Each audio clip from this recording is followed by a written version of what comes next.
Ова аматерска снимка на која се гледа како пациент седнат на стол прима терапија надвор од Кичевската болница пред контејнер наменет за ковид пациенти осамна на социјалните мрежи и предизвика револт кај кичевчани кои својот гнев го истураат на социјалните мрежи.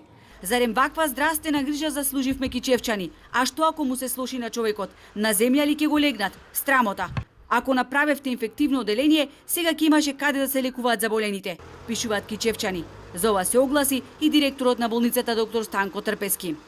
Пациентот на негово барање инсистирал да прима надвор инфузија заради тоа што не сакал да влегува внатре, не е тестиран, суспектен, да му се помогне да била дадена терапија.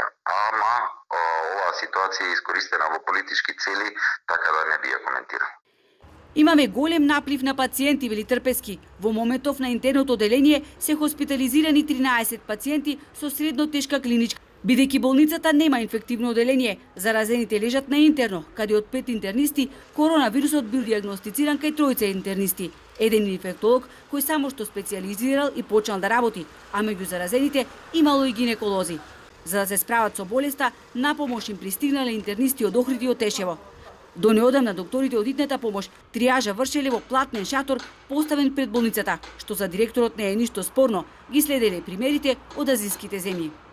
Шаторот беше наменет, како и многу болници во светот што имаат триажен центар, да земеме една Samsung болница во Кореја со 950 кревети на инфективно оделение, имаат триажен центар со шатор пред нивната болница. Исто така беше поставен и тој шатор за триажа на фебрилни состојби пред службата за брза помош.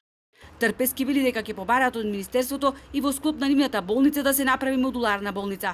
Тој дополна дека во рамките на болницата имаат простори за изолација во кои наутро Центарот за јавно здравје ги тестира суспектните, а потоа во текот на денот истите простори функционираат како дневни болници.